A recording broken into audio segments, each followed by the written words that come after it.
তোমার মতো ছেলেরা, হ্যাঁ এই যে বসে আছে সব ভদ্র, এগুলো প্রত্যেকের দিনী বোন আছে।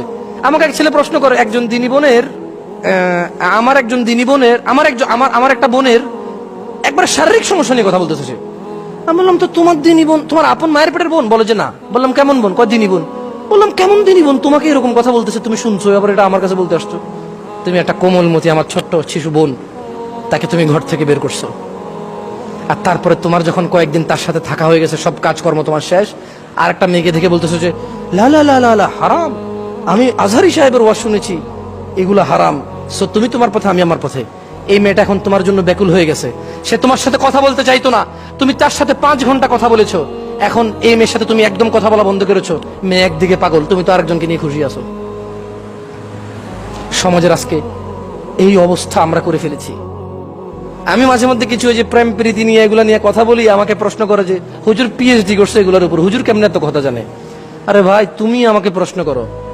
শেখ, একটা মেয়ে খুব ভালো ছিল, বোরখা পরিহিতা, ওর চরিত্রে আমি আকৃষ্ট হই।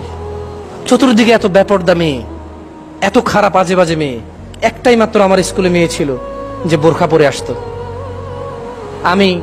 ও নামাজও আদায় করতো, কারোর সাথে কথা বলতো না, অনেকে ওকে প্রেমপত্র দিয়েছে, আমি ওর মধ্যে একজন ছিলাম।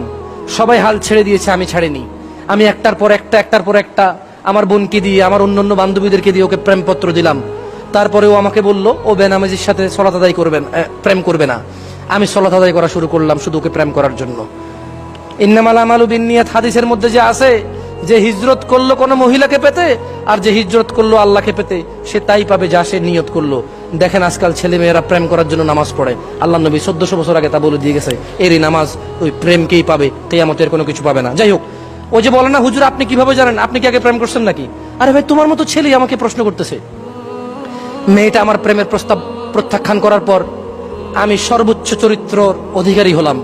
সলাত, ভালো ভদ্র ব্যবহার, শালীন পোশাক আশাক, মাথার চুল কাটিং, সবকিছু নম্র ভদ্র করলাম। মেয়েটার সাথে আমি প্রেমে লিপ্ত হলাম। ও আমার সাথে কথা বলতে চাইতো না, আমি ওকে জোর করলাম। এক পর্যায়ে বললাম আত্মহত্যা করব, হাত কেটে ফেলবো। ওকে ভিডিও কল দিলাম, ওর মায়ের মোবাইলের ছবি পাঠাইলাম, আমার গলার মধ্যে ছুরি। মেয়েটা রাজি হলো আমার সাথে কথা বলতে। খুব ভালো ভদ্র মেয়ে ছিল, আমি তার প্রতি আকৃষ্ট ছিলাম তার এই ভদ্রতার নম্রতা দেখে। তোমার মতো কোনো ছেলে আমাকে এরকম প্রশ্ন করে, প্রশ্নগুলো শোনার পরে কি আমি বুঝতেছি না এলাকার কি অবস্থা? আমি কি বুঝি না আমার যুবক ভাইদের কি অবস্থা? ধর্মকে অবলম্বন করে একটা ছোট্ট কোমলমতি শিশু বাচ্চা বোন আমার, তার জীবন ধ্বংস করেছ। বললাম, তারপর বলল সে আমার সাথে কথা বলতে রাজি হলো। সালাম দিত, কথা বলতো 2-1টা, আমি কথা বলতাম প্রচুর, ও কথা রিপ্লাই করতো না।